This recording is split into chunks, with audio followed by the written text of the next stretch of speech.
We start with the banana compote because it needs time to get frozen before we can use it. First, let gelatin rest with cold water while you cut and blend your banana. Usually at home we cook this dessert for 2 days. On the third day, we prepare the compote and make the dough for cookies underneath our dessert. On the second day in the morning, we make mousse and gather it together with frozen banana compote in mould.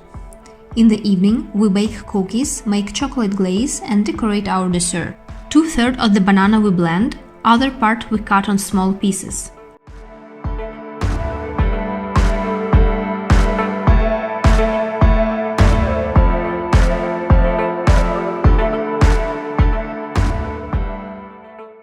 Then, we put blended banana in the pan, add lemon juice for more interesting flavor and also to protect our banana from getting dark.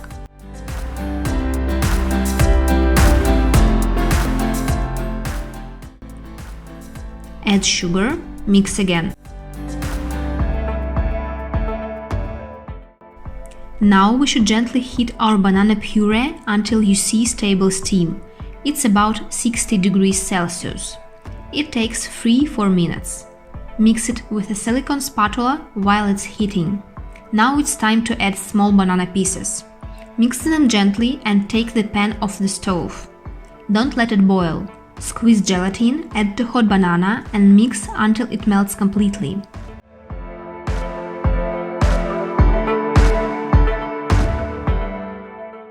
Now fill your mold. I use the mold for bread, but you can use any that fits.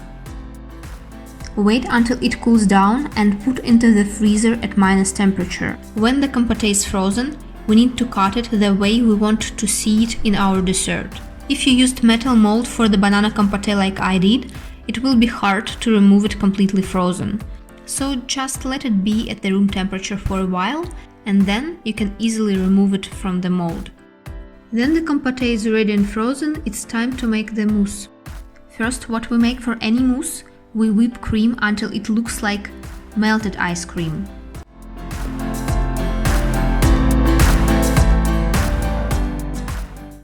It's important to stop here and don't whip more, because if we whip more, our mousse won't be as stable as we want it to be.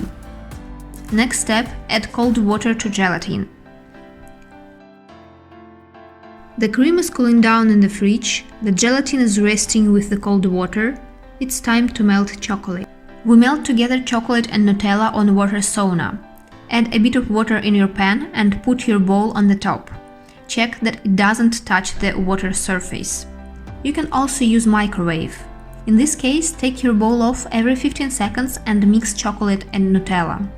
Once it's done, keep chocolate really warm. Around 45 degrees will be perfect.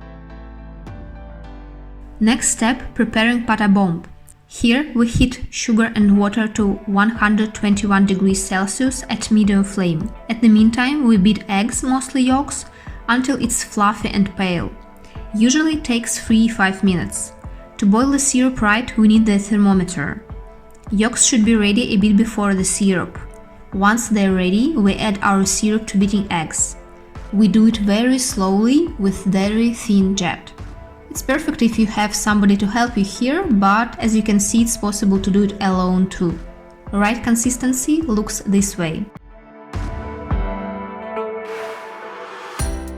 Now we melt squeezed gelatin with liqueur on water sauna or in the microwave with 10 seconds impulses. I use Bailey's, but you can use any liqueur you like. Add melted gelatin to warm pata bomb and mix. Now all components of the future mousse are ready and we gradually add them to our chocolate base. Add warm pata bomb to chocolate when the chocolate base is around 40–45 degrees. Mix intensively with silicone spatula. Add whipped cream to chocolate base when its temperature is around 35–40 degrees. Mix intensively again.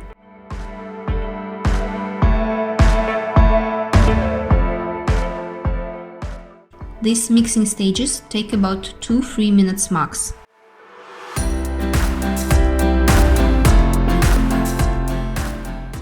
Our mousse is ready.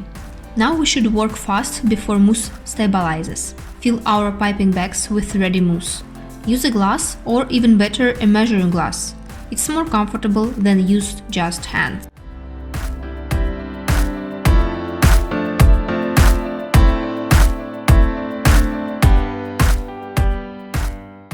Fill our molds halfway.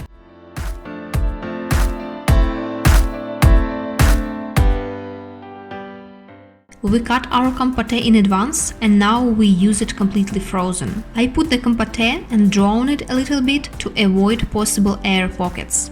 It can happen if your mousse is dense, which happens when it's cooling down.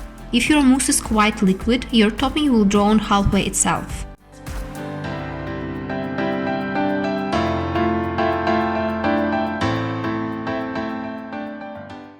When all molds have the compote, I fill them with mousse to the top and knock the mold on the table to release spare air bubbles. Then I remove leftovers because we need our bottoms to be completely flat. Let our dessert freeze for 8–10 hours.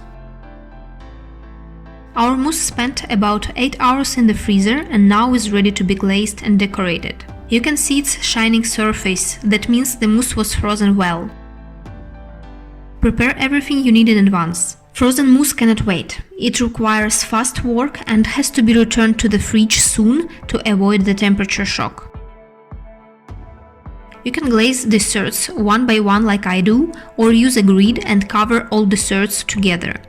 In this case, you will need more chocolate glaze than in my recipe.